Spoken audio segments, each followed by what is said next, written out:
I made a video a while back basically stating that I struggle to maintain friendships, and in the video, I seem to attempt to avoid calling myself a bad friend over and over and over again, even though I was literally just describing the actions of a bad friend. If all of a sudden your life gets a lot better, and then you choose to not hang out with, not contact, and spend time with friends of yours, that does in fact make you a bad friend.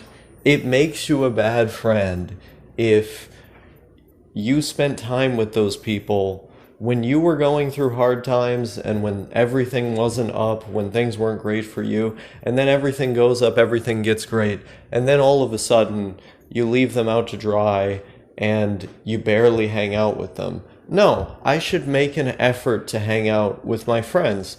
I should make an effort to contact them because that displays gratitude to them. If they really are my friends, and if they really mean something to me, then I will behave as if that's the case. I will show that to be the case through my behavior by displaying gratitude, reaching out, contacting them, hanging out with them, doing the things that a friend ought to do. But in that video, I gave so many excuses for my behavior. I said, I'm tired all the time because socializing takes a lot of wind out of me. I get really tired from being around other people. And it's like, sure, I do. I'm introverted, but that doesn't excuse the fact that I still have obligations to my friends. Like, yeah, I shouldn't wear myself out, but I'm not going to wear myself out by hanging out with my friends a little bit more, by showing a little bit more gratitude and appreciation. These are things that are good for me because these are things that are good for them. It's good for one's mental and spiritual health to do right by those who have done right by you, or to do right by others in general. But in that video, the struggle to maintain friendships, I was sitting there making so many excuses for my behavior. I'm autistic, I get overstimulated, I want to spend time alone. That's not a fucking excuse. You can get your recharging time and still allot time for others. You just have to manage your time effectively. And I wasn't doing that, but now I'm seeking to rectify that because I understand the flaws in my logic in that video, and I can understand why it would probably be frustrating to some. I got one or two comments at the time that I just disregarded. I looked at them and I thought they were wrong. But after giving it more thought and humbling myself a bit, I've come to realize that the behavior I'm engaging in is not ideal. These are not the actions of a good friend, and I should seek to rectify that. In fact, I am rectifying that. There was an argument that I had with someone like 2 years ago. It was pretty silly and also pretty retarded, so I'm not going to go through all of the specifics because I'm not interested in going through the specifics of how and why exactly I was both silly and retarded in that particular silly and retarded situation. But anyhow, it went something like this. We were debating about something, and it was something in relation to myself. The other person was making a claim about me, and I was attempting to counter said claim with evidence. And what is one of the best types of evidence one can use? It is evidence that has stuck around, so old stuff. So I was attempting to make the argument that I am a certain way and think a certain way based on consistency, facts that have remained consistent. So I pointed to public statements that I made in video after video spanning multiple years, and I tried to construct an argument based on the idea that given that those public statements and their general logic, their foundational logic, hasn't changed, it stands to reason then that I haven't changed in these regards because I am real in this way. Like, these are real things about me. And instead of responding to my points on the merits and accepting the evidence that I put in front of the guy was instantly responded in a passive-aggressive way where he was just like, "Oh, so do you really expect me to watch every single video of yours just to understand you?"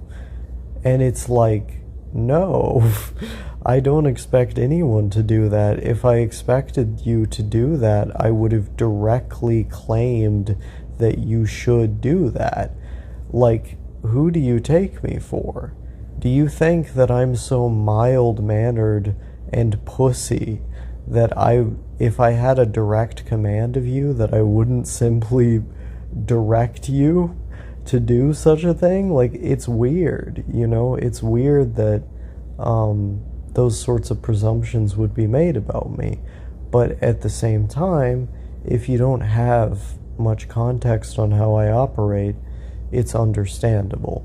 And so they made presumptions about me based on their prior knowledge of people.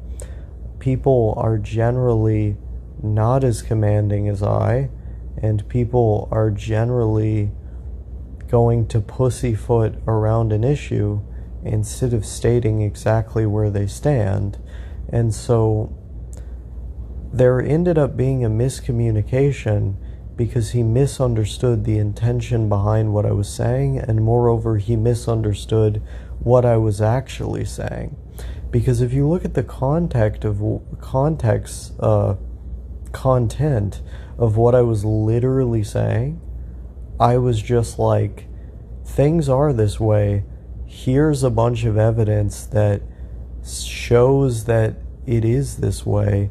And by the way, it spans back years and years, which further solidifies my argument. That's a fairly simple series of statements. It's meant to be taken as is.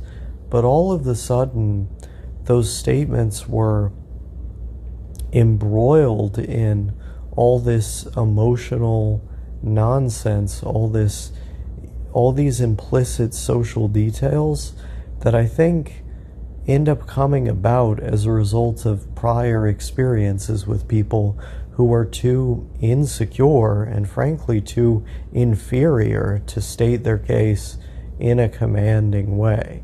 You have to state your case in a commanding way, or no one is going to listen to you, and you're not going to be as clearly understandable. The ironic thing in this case, though, is that because so few people are willing to do that, you actually end up in a situation where the more direct you are, the less understandable you are to people who are constantly dealing with these insecure types who are pussyfooting around an issue. I'm not interested in doing that. And I think if I could have done something better in that situation, I should have put that out there right away before saying anything. And I should have made my intentions more clear with the point that I was making. But what I ended up doing was arousing the anger of that other person because I hadn't made my intentions clear and because I hadn't clarified the way in which these words ought to be interpreted given the context surrounding them. And so that was a failure of communication on my part. But I also think it's a product of the deeply insecure kind of, I don't even know how you would describe it, like like weak, cowardly society that we live in, where people feel like they can't even speak their mind. So I make a simple statement like, I am this way, here's evidence that I am this way. It gets responded to with, so you think I should watch every single video? And it's like, okay, dude, obviously I didn't state that. Just look at the literal content of what I stated. Now that's one way to interpret that whole situation. Another way to interpret that situation would be to say, well, that person was just expressing general annoyance at my type of argumentation, at the way that I chose to present the information, which, fair enough to them, it is a very detail-oriented and, in other words, pedantic way of presenting your case. If you're methodical and taking all these specific examples and the other person doesn't trust you or your line of reasoning very much, then if all of a sudden you're challenging them to go through each individual piece of evidence that you've now strung together, that's going to arouse annoyance in the person, obviously because they don't want to do that, which is not what I was trying to get them to do. But they felt the need to do that, or perhaps they felt the need to do that in efforts to be objective. And I think that impulse, sometimes that impulse comes from a friendly place. Like, I know you generally got a good head on your shoulders, but you might not be remembering this correctly. Or maybe you're so emphatic about this thing that, you have some emotional attachment to it, and I should look a little deeper. Those are fair feelings to have about someone, especially if you don't know me very well. That what I'm attempting to say here is that his response was fair. If you don't have all the facts in front of you and suddenly you're confronted with the task of going through all of the facts in order to either agree or disagree with the broader point that I'm making, that can be a disgruntling and annoying thing. But, just because my line of argumentation is pedantic doesn't mean that it's necessarily incorrect. Ultimately, it's about the form of what's being said rather than what's literally being said. So if my logic as a whole lines up, and it reproduces the answer in different analogous contexts, if it reproduces that answer, that should be good enough. But that can only be confirmed by my peers, in that case, the guy I was arguing with, if he goes through all the stuff that I was citing. And he didn't want to do that. Once again, understandably so. So my response to that whole situation, I think wrongfully, was just righteous indignation. How dare you? How dare you question everything that I've put together when I know so strongly that it is true? And it's like, maybe he questioned it because he just didn't want to fucking deal with it. Like, you're not the center of the world. There are more things going on in the world and in that guy's life than me. So if I present a methodical, autistic series of reasons as to why I think a thing is the way that it is, if I state my case in that manner, there's going to be people who just don't have time for that. And you can't react to their negative feelings by being indignant or being angry or feeling disrespected or, like they're posturing at you somehow, maybe to some extent he was posturing, I don't know. But whether he was or wasn't, it doesn't matter. You shouldn't react to it like that's the case. And that's ultimately because the feelings of the other person in that situation are understandable. You're not the center of the world. And if you're going to go about an argument in that methodical sort of way, I think you should be prepared for some pushback from people who just ain't got time for that. Like, it's okay to not have time for all that. There's no shame in that. But I think part of where the aggression on the other side comes from is both, annoyance at like the request, but also I think it's this feeling within themselves that like almost like they're pushing themselves to go through all that even though they don't want to. All of that in this case being the information, just to be clear, the information I presented. And of course that annoyance at themselves is relayed back to me in the form of annoyance at me. And so people have all these different feelings going on in their head that end up being projected onto others or externalized in various ways. But you can't take one moment of negativity to be a moment that reflects on you. You can analyze your actions up to that point. What was my role here? What did I do to arouse these feelings in this situation? And that's important to consider. I could have done better for sure, and I know the areas in which I could have done better.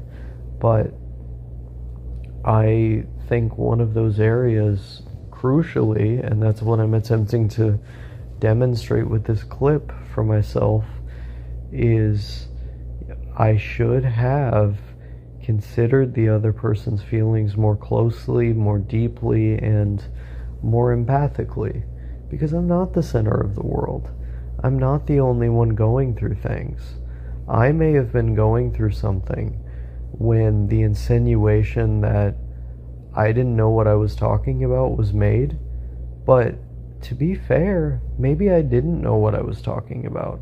I mean, I did, but maybe I didn't.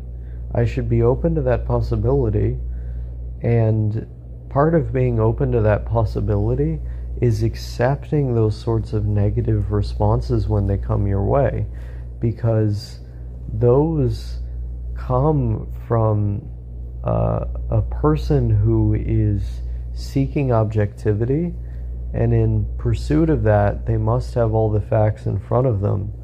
I am but a vessel by which information is communicated, but that information is going to be filtered through my own perspective, and I may omit key details that could change the whole story in actuality. From an objective standpoint, the story could be something totally different. They don't know for sure. I don't know for sure. I mean, I have a pretty good feeling that I know what I'm talking about on matters related to these, but people have also proven me wrong. And so with that mindset internalized, you can look at a situation like that where the other person is frustrated with you in light of the evidence that you've presented and how you've presented it and so on, and you can understand where they're coming from, and you can also understand that they need the facts and to go through them in order to accurately assess everything that's going on. Maybe they don't have the time to do that or the willingness, and that's okay. That doesn't suddenly give you the right to retaliate and act like you're some king.